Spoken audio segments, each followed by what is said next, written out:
Hello guys, स्वागत है आप सभी का आपके अपने यूट्यूब चैनल एजुकेशनल ज्ञान मैथ्स में। आज मैं आपके लिए कराऊंगा मैथ की आंसर की। तो इस आंसर की को सॉल्व कराने से पहले मैं आपको बताना चाहूँगा कि जो आज का जो खबर आई है, जो आप लोगों को भी मालूम पड़ी होगी पेपर लीक होने की, तो वो जब मैंने भी सुना तो मुझे काफ़ी दुख हुआ। और मैं ऐसे लोगों के बारे में क्या बोलूँ जो ऐसा घिनौना कृत्य करते हैं, उनके लिए कुछ बोलना ज़्यादा ही हो जाएगा। तो चलिए वो तो हम देखते हैं सीबीएसई 2-3 दिन में क्या इसके लिए फ़ैसला लेता है और उसका क्या डिसीजन आता है, पेपर दोबारा होगा या नहीं होगा, वो तो हमारे सामने बात आ ही जाएगी। बट आज जो है, हम अगर पेपर दे के आए हैं तो उसकी आंसर की तो एक बार चेक करनी ही पड़ेगी। तो चलिए इसकी आंसर की आज हम चेक करते हैं, देखते हैं क्वेश्चन नंबर 1। तो मैथ्स का पेपर 2 में क्वेश्चन नंबर 1 आया था, किसी बहुफलकी के शीर्षों बी, किनारों ई और फलकों एफ की संख्याएं क्रमशः इसने दे रखी थी 10, 15 और एक्स। तब 3x-12 की इसने वैल्यू बताई थी।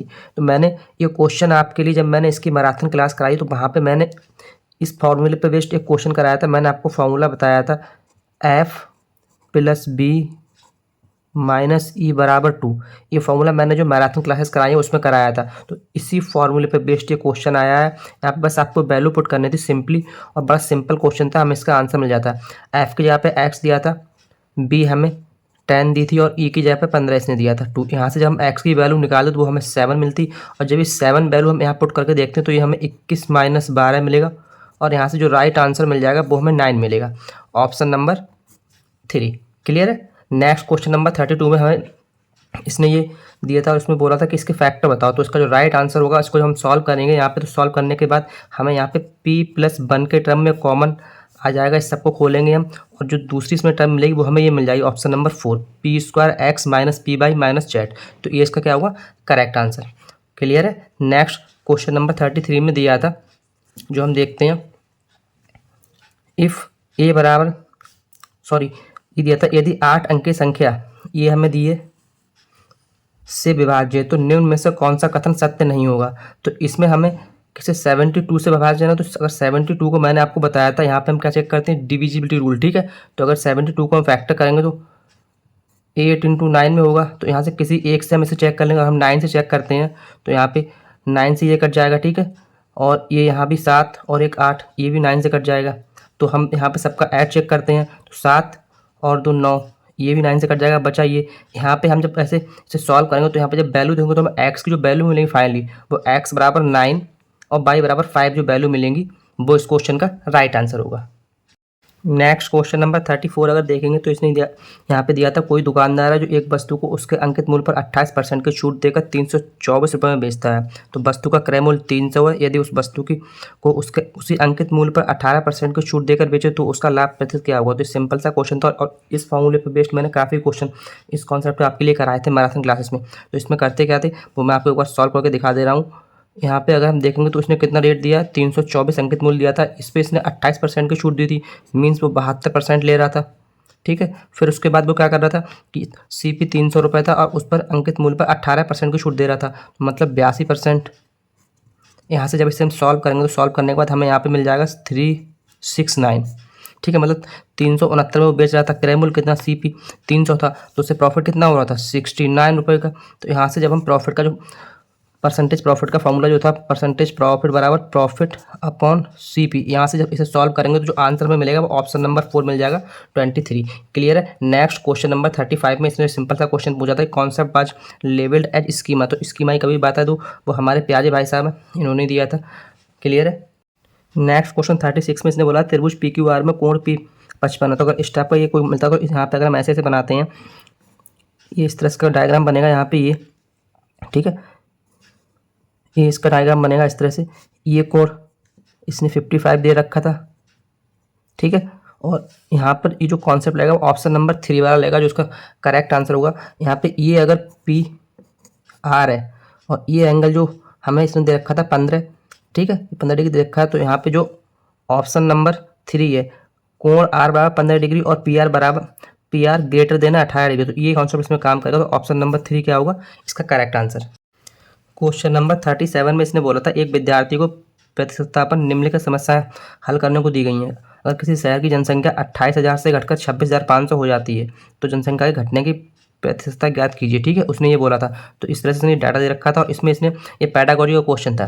ठीक है, इसमें इसने ऑप्शन जो दिए थे वो हमें ये दिए थे कि विद्यार्थी ने असाधारण सी एक त्रुटि की थी। ठीक है, लेकिन यहाँ पे उसका राइट आंसर होगा वो ऑप्शन नंबर 2 होगा। विद्यार्थी प्रतिशतता की अवधारणा को समझने में सक्षम है, परंतु वह यह समझ पाने में समर्थ नहीं है कि किस राशि की प्रतिशतता ज्ञात करनी है। तो ऑप्शन नंबर 2 क्या होगा इसका right answer. Clear. Next question number 38 में इसने बोला था किसी समलंब चतुर्भुज की, कोई समलंब चतुर्भुज है। ठीक है, इसकी जो भुजाएं दे रखी थी और यहाँ पे मैंने आपके लिए ये भी कॉन्सेप्ट करा रखा है। यहाँ पे जो समलंब चतुर्भुज इसका मतलब एरिया क्या होता है 1/2 समांतर भुजाओं का योग, तो 25 और 11 इनका योग 36 इंटू हाइट 12। यहाँ से जब से सॉल्व करते हैं तो कितना मिल जाएगा। ठीक है, यहाँ से जब से सॉल्व करोगे तो यहाँ से हमें x की वैल्यू सॉल्व होकर मिल के आएगी। बराबर में से कौन दे रखा है, कितना दिया था, इसका क्षेत्रफल उस आयत के क्षेत्रफल के बराबर जिसकी भुजाएं ये हैं। तो यहाँ से जब इसकी आयत की क्षेत्रफल लगाएंगे तो ये 3x इंटू 2x के बराबर होगा। तो यहाँ से सॉल्व करेंगे तो x की वैल्यू सॉल्व करके 6 मिल जाएगी।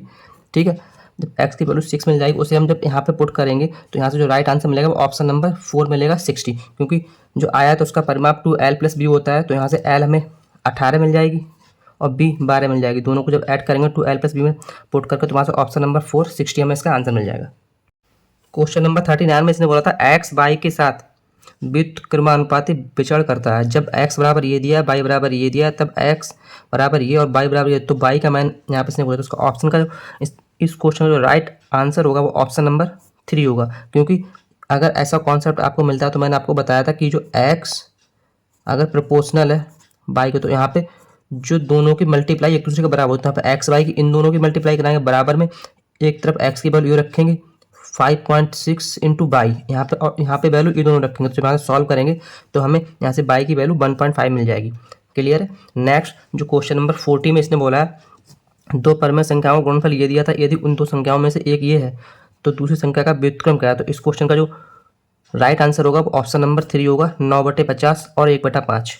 नेक्स्ट क्वेश्चन नंबर 41 में इसने हमें जो पेडागोजी का क्वेश्चन है इसमें बोला है जो NEP 2020 है सिफारिश करती है कि खेल एकीकृत, इस तरह का जो क्वेश्चन है इसमें जो उसका राइट आंसर आएगा उसमें ये होगा ऑप्शन नंबर 4। ठीक है, जो ऑप्शन नंबर 4 दिया है A और D। ठीक, क्योंकि ये शिक्षण अधिगम प्रक्रिया आनंद में हो जाएगी और D क्या है, प्रसिद्ध खेलों के अलावा कई स्वदेशी खेल हैं जिनका उपयोग गणित पढ़ाने में किया जा सकता है। तो ऑप्शन नंबर A और D जो है वो इस क्वेश्चन के राइट आंसर है। क्लियर है। क्वेश्चन नंबर 42 में इसने दिया था किसी समांतर चतुर्भुज ABCD का एक विकर्ण BD इस प्रकार है। तो ये क्वेश्चन मैंने आपको मैराथन क्लास में सेम कराया, यहाँ पे बस ये डेट्स इसने चेंज कर दी है, बाकी सेम क्वेश्चन मैंने आपको कराया था। यहाँ पे जो आपने मैराथन क्लास अगर आपने नहीं देखी तो एक बार चेक करें, मैंने सेम क्वेश्चन आपको करा रखा है। यहाँ पे इसने इस तरह से जो समांतर चतुर्भुज बनेगा ये, ठीक है, ABCD।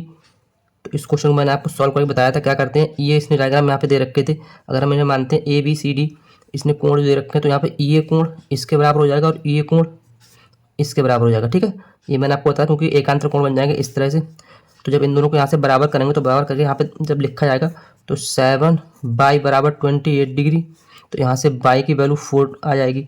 और सेम ऐसे ही 12x, क्योंकि इसने यहाँ पे दिया है जो 12x बराबर वो हमारी 60 डिग्री के बराबर हो जाएगी जब हम कोण को बराबर करेंगे। तो यहाँ से x की वैल्यू 5 डिग्री हो जाएगी। अब हमारे पास x की वैल्यू है, y की वैल्यू है, इसमें पुट कर देंगे। पुट करके हमें इसका जो आंसर मिलेगा वो क्या मिलेगा, पुट करके देख लेते हैं। यहाँ पे 5 दूनी 10 प्लस यहाँ पे 4 तियाँ 12, 22 डिग्री, ऑप्शन नंबर 4। क्लियर है। नेक्स्ट क्वेश्चन जो पेडागोजी से क्वेश्चन है, इस क्वेश्चन में इसने बोला है कि निम्नलिखित में कौन सा गणित अधिगम के आकलन का आयाम नहीं है। तो इसका जो राइट आंसर है वो है गणित के प्रति रुझान। ठीक है, option number 4। Next question number 44 में बोला है यदि x बराबर ये दे रखा है तो x में क्या जोड़ा जाए जिसमें योगफल ये प्राप्त हो। तो जब हम इन सबको जो पॉजिटिव वाली टर्म है इनको ऐड करेंगे और इसमें से जब 12 माइनस 1 0 इसको माइनस करें तो माइनस में हमारे लिए मिलेगा। ठीक है, तो इस क्वेश्चन को हम सॉल्व करेंगे, तो सॉल्व करके जो कैलकुलेशन सॉल्व हम इसका जो राइट आंसर मिलेगा वो ऑप्शन नंबर 2 मिलेगा 1.9789। ओके, ऑप्शन नंबर 45 वो सॉरी क्वेश्चन नंबर 45 जो दिया है इसमें मैं थोड़ा सा कंफ्यूज हूँ, क्योंकि इसमें जो उसने ऑप्शन दिए हैं वो दो ऑप्शन ऐसे दिए हैं जो इस क्वेश्चन के आंसर हो सकते हैं। एक तो इसमें जो है रेखा आलेख, ये इसका आंसर हो सकता है, और एक आंकड़ों के निरूपण के लिए। ठीक है, तो इसमें जो इसका मैंने बेस्ट आंसर मानता हूँ वो ऑप्शन नंबर वन को मानता हूँ, ठीक है। तो ऑप्शन नंबर वन जो है इसका मैं राइट आंसर मान चलता हूँ। इसमें थोड़ा कन्फ्यूज हूँ, इसमें ऑप्शन नंबर 4 भी इसका आंसर हो सकता है। ओके, क्वेश्चन नंबर 46 में इसने बोला है शिक्षक ने कक्षा में मौखिक आकलन आयोजन किया, ठीक है। ये भी एक किसका है, पेडागोजी का क्वेश्चन है। तो इस क्वेश्चन का जो राइट आंसर होगा वो ऑप्शन नंबर 4 होगा। राम की स्मरण शक्ति अच्छी है परंतु अवधारणात्मक बोध की कमी है, ऑप्शन नंबर 4 इसका राइट आंसर होगा। क्वेश्चन नंबर 47, ये भी मैंने मेंसुरेशन वाले टॉपिक में आपको करा रखा है, वही लंबवृत्तीय बेलन वाला क्वेश्चन है। अगर यहाँ पे आपके लिए बेलन का क्षेत्रफल जो पृष्ठीय क्षेत्रफल मालूम है और उसकी परिधि मालूम है तो वहाँ से बस उसको वैल्यू को पुट करके आपको पाई बराबर 5/7 पुट करना है और यहाँ सॉल्व करना है। तो इसका जो राइट आंसर आपके लिए मिल जाएगा क्या, ऑप्शन नंबर 3 0.0385। थोड़ा सा कैलकुलेटिव है इसलिए मैं आपको करके दिखा रहा हूँ, आपको थोड़ी जगह नहीं है वरना मैं आपको इसे सॉल्व करके दिखा देता। नेक्स्ट क्वेश्चन नंबर 48 में इसने बोला था दो संपूरक कोणों का अंतर 20 डिग्री है। तो संपूरक कोण हमारे क्या होता है, जिनका सम 180 डिग्री हो। तो हमने सपोज कर लिया अगर एक संपूरक कोण P है, ठीक है, तो दूसरा क्या हो जाएगा 180 डिग्री माइनस P। तो दोनों का इसने क्या बोला है कि तो संपूरक कोणों का अंतर 20 डिग्री है ना। तो जब इन दोनों के लिए हम यहाँ पे ऐड करेंगे कैसे, 180 डिग्री माइनस पी दोनों का अंतर कितना बोला है 20 डिग्री ये बोला ना। तो यहाँ से जब सॉल्व करके हम P की वैल्यू यहाँ पे निकालेंगे तो चलिए देखते हैं क्या निकलता है। तो -2P बराबर -160 माइनस से माइनस करें तो P बराबर कितना मिल जाएगा 80 डिग्री। P हमें 80 डिग्री मिल गया। इसमें वैल्यू पुट करेंगे तो 8 3 24 240 डिग्री माइनस 50 डिग्री, ठीक। तो यहाँ आंसर क्या मिल जाएगा 190 degree, option number 1 clear. Next जो क्वेश्चन दिया है 49, ये भी क्वेश्चन मैंने आपको सॉल्व कराया था मैथन क्लास में, सेम ऐसा ही, ठीक है, व्युत्क्रम वाला। तो इसमें टोटल वही व्युत्क्रम 1 अपॉन में करेंगे तो ये माइनस की पावर प्लस में हो जाएगी। इससे पहले से डिवाइड करेंगे तो इसे भी 1 अपॉन करेंगे। यहाँ से इस टोटल कैलकुलेशन जब सॉल्व करेंगे तो सॉल्व करके मुझे जो आंसर इसका मिलेगा वो ऑप्शन नंबर 1 मिलेगा -48/265 क्लियर। क्वेश्चन नंबर 50 में बोला यदि ए बराबर इसने ये दिया है, बी बराबर ये दिया और सी बराबर ये दिया है, डी बराबर ये, तो इसने बोला है ए प्लस बी प्लस सी माइनस डी। ये भी कॉन्सेप्ट मैंने सेम आपको मैराथन क्लास में करा रखा है। तो इसने बोला है एक्स स्क्वायर और एक्स के गुणांकों का योग। तो जब इसको हम इस टर्म में पुट करेंगे उसे सॉल्व करेंगे तो सॉल्व करने के बाद हमें यहाँ पे जो वैल्यू मिलेगी, यहाँ पे एक जो एक्स स्क्वायर और एक्स इनकी जो गुणांक मिलेंगे, एक हमें -4 मिलेगा और एक 5 मिलेगा। दोनों का इसने क्या अंतर पूछा है तो अंतर कितना आएगा 1। तो ऑप्शन नंबर 4 क्या होगा इसका राइट आंसर क्लियर। नेक्स्ट जो क्वेश्चन दिया है वो पेडागोजी से क्वेश्चन है 50, क्वेश्चन नंबर 51। इसमें इसने बोला है एक विद्यार्थी ने परिमेय संख्याओं के निम्नलिखित गुणधर्मों की सूची बनाई है, इनमें से कौन से सही है ये हमें बताना है। तो इसका जो राइट आंसर होगा वो ऑप्शन नंबर ए सी, ये दोनों सही है। तो ये दोनों किस में देखने को मिलते हैं, ये ऑप्शन नंबर 2 में हमें देखने को मिलना है, ए और सी, ठीक है। तो ऑप्शन नंबर 2 जो क्या होगा वो इसका राइट आंसर होगा। नेक्स्ट क्वेश्चन नंबर 52 में इसने बोला है एक ट्राइंगल दिया है इसने, ठीक है, ये एक समरूपता वाला क्वेश्चन है। ये भी मैंने आपको जो मैराथन क्लास कराई है उसमें करा रखा है ये भी कॉन्सेप्ट। तो यहाँ पे हम क्या देखते हैं, हम एंगल देखते हैं, कोण ए 40 डिग्री और कोण एफ, ये जब ये दोनों बराबर हैं ए और एफ, तो यहाँ पे ए के बराबर क्या डी यहाँ दिया है, यहाँ ए के बराबर डी है, तो ये तो दोनों हमारे एलिमेंट हो जाएंगे। इन दोनों में से कोई एक आंसर होगा तो इसमें इसका जो राइट आंसर होगा वो ऑप्शन नंबर 1 होगा, ठीक है। इसका जो राइट आंसर क्या होगा ऑप्शन नंबर 1, कोण ए बी सी समरूपता कोण F E D, sorry triangle त्रिभुज ए एस द्वारा, ठीक है। ऑप्शन नंबर 1 क्या होगा इसका राइट आंसर। क्वेश्चन नंबर 53, ये भी एक पेडागोजी का क्वेश्चन है, गणित एक सोचने का तरीका है क्योंकि। तो इसका जो राइट आंसर है वो ए और सी के साथ जाएगा। तो ऑप्शन नंबर 4 में जो दिए हुए हैं ए और सी, ठीक है।